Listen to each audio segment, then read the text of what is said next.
નમસ્કાર મિત્રો, ફરી એકવાર સ્વાગત છે તમારું આપણી આ ગુજરાતી ટેક યુટ્યુબ ચેનલ પર। દેશ અને દુનિયાના સૌથી તાજા અને ઉપયોગી સમાચારની માહિતી મેળવવા માટે આપણી આ ચેનલને સબસ્ક્રાઇબ કરવાનું ભૂલતા નહીં। અંબાલાલ પટેલની મોટી આગાહી, વાહન ચાલકો સાવધાન, વ્યાજખોરોની હવે ખેર નથી, બાળકોના આધાર કાર્ડને લઈને મોટી અપડેટ, મોંઘવારીનો શિકાર બન્યો આજનો ખેડૂત। તો ચાલો મિત્રો, આજના સૌપ્રથમ સમાચારની માહિતી મેળવી લઈએ। અંબાલાલ પટેલની મોટી આગાહી સામે આવી છે। જો હું કહું કે આવનારા દિવસોમાં ગુજરાતમાં હવામાન એવું બદલાશે કે ખેડૂતોના પાક પર સીધી અસર પડશે તો તમે માનશો। હવામાન આગાહીકાર અંબાલાલ પટેલે મોટી ચેતવણી આપી છે। જાન્યુઆરીના અંત સુધી વાતાવરણ અસ્થિર રહેશે। તેમના કહેવા મુજબ રાજ્યમાં વાદળછાયું વાતાવરણ, કમોસમી વરસાદ અને તેજ પવનની શક્યતા વધી રહી છે। એટલું જ નહીં, ફેબ્રુઆરીમાં પણ હવામાનમાં પલટો આવી શકે છે। એના કારણે ખેતરોમાં ઊભા પાકને નુકસાન થવાની ભીતિ છે અને ખેડૂતોમાં ચિંતા વધી રહી છે।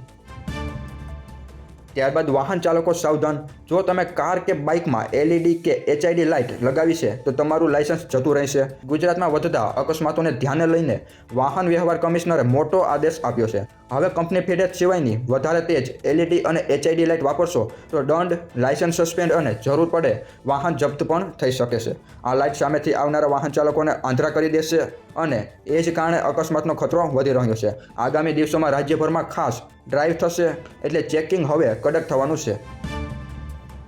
ત્યારબાદ વ્યાજખોરોની હવે ખેર નથી। વિધાનસભામાં સરકારે સ્પષ્ટ કહ્યું છે, વ્યાજખોરો સામે કડક કાયદો અમલમાં છે। રાજ્યમંત્રી હર્ષ સંઘવીએ જણાવ્યું કે સામાન્ય, મધ્યમ અને ગરીબ પરિવારોને ઘરના ખર્ચ, બાળકોના ભણતર અને વિદેશ મોકલવા માટે લોકો મજબૂરીમાં વ્યાજે પૈસા લેતા હોય છે અને એ જ કારણે વ્યાજખોરોનો ઝાડ વધતો જાય છે। હવે સરકાર અને ગુજરાત પોલીસ મળીને ખાસ ડ્રાઈવ ચલાવી રહી છે, જેમાં વ્યાજખોરોને સીધા ટાર્ગેટ કરવામાં આવશે। આ અભિયાન 1-2 મહિના માટે નહીં, આ તો વ્યાજખોરો સામે લાંબી લડાઈ છે।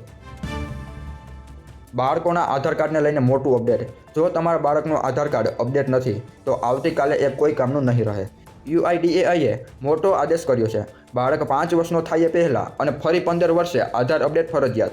જો તમે સમયસર બાયોમેટ્રિક અપડેટ નહીં કરો તો આધાર કાર્ડનો ઉપયોગ સ્કૂલ, સ્કોલરશિપ, સરકારી યોજનાઓ અને દસ્તાવેજોમાં નહીં થઈ શકે। એનસીઆરની સૌથી મોટી આધાર એજન્સીઓએ સ્પષ્ટ કહ્યું છે, લોકોએ આધાર સેવા કેન્દ્ર પર જઈને નક્કી સમય મર્યાદામાં અપડેટ કરાવવું જ પડશે।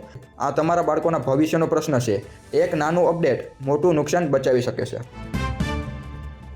મોંઘવારીનો શિકાર બન્યો આજનો ખેડૂત, જો હું કહું કે ખેડૂત રોજે રોજ વધુ મહેનત કરે છે પણ હાથમાં પૈસા ઓછા આવે છે તો તમે માનશો। ગુજરાતમાં મોંઘવારી એવી રીતે વધી રહી છે કે ખેડૂત સીધો શિકાર બની રહ્યો છે। 2 વર્ષ પહેલાં મગફળીના ભાવ 2200 થી 2400 રૂપિયા હતા। આજે ખર્ચ વધતા પણ નફો નથી વધ્યો।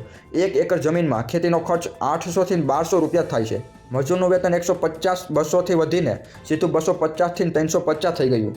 રાસાયણિક ખાતરમાં પણ 30% સુધી ભાવનો વધારો જોવા મળ્યો અને ખર્ચ દિવસે ને દિવસે વધી રહ્યો છે અને ખેડૂત દબાતો જાય છે। આ મોંઘવારી જો આમ જ રહી તો ખેતી કરવી દિવસે ને દિવસે વધુ મુશ્કેલ બનતી જશે।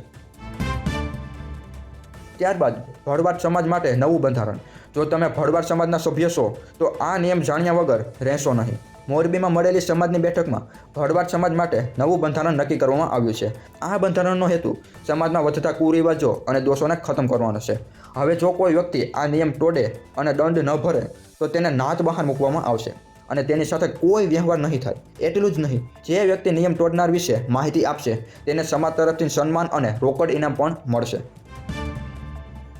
તો પહેલા નિયમ વિશે વાત કરીએ તો હવે દીકરા દીકરીઓનો કોલેજનો અભ્યાસ પૂરો થાય પછી જ સગાઈ કરવાની મંજૂરી મળશે। જ્યાં સુધી લગ્ન ન થાય ત્યાં સુધી લવાજમ નહીં। લગ્નમાં દીકરી પક્ષ વધુમાં વધુ 6 તોલા સોનું આપશે। સામે સામેથી સગાઈ કરે તો વધુમાં વધુ 4 તોલા। ભાણું ભાગ્ય દીકરી આપે ત્યારે પણ 6 તોલા સુધી જ લગ્નના સાના ખર્ચમાં દીકરી પક્ષ 21,000 જ આપશે। જમાઈ કરવા જવાની પ્રથા બંધ અને દીકરી કે વહુને આંઠા પાયલ આપવાની રીત પણ બંધ કરવામાં આવી છે। ત્યારબાદ હવે શ્રીમંતમાં પણ વધુમાં વધુ 1 તોલા સોનું જ આપી શકાશે। વધુમાં વધુ 50 વ્યક્તિઓ સાથે જ પ્રસંગમાં જવું। લાડવા લાવવા માટે ભાણેજ અને ભાણીના 5 જોડી કપડાં જ મામેરામાં 1 થી 3 તોલા સોનું જ આપી શકાશે। મામેરામાં પણ વધુમાં વધુ 50 વ્યક્તિઓ અને એક જ વ્યક્તિને વ્યવહાર ખર્ચની મર્યાદા પણ નક્કી। 51,000 થી વધુ બેડું બાંધવું નહીં। હવે લગ્નમાં દેખાવ નહીં, નિયમ અને શિસ્ત જ ચાલશે। તો શું મિત્રો, ભરવાડ સમાજે આ નિયમો કર્યા છે તે ખરેખર ઉપયોગી છે કે નહીં અને બીજા સમાજોએ પણ આવા નિયમો લાવવા જોઈએ કે નહીં, અમને કોમેન્ટમાં જરૂરથી જણાવજો। તો મિત્રો, આ હતા દેશ અને દુનિયાના સૌથી અગત્યના અને તાજા સમાચાર, જે તમારે જાણવા ખૂબ જ ઉપયોગી હતા. તો મિત્રો, આજના વિડીયોમાં બસ આટલું જ. મળશું એક નવા વિડીયોમાં નવા ઉપયોગી તાજા સમાચાર સાથે.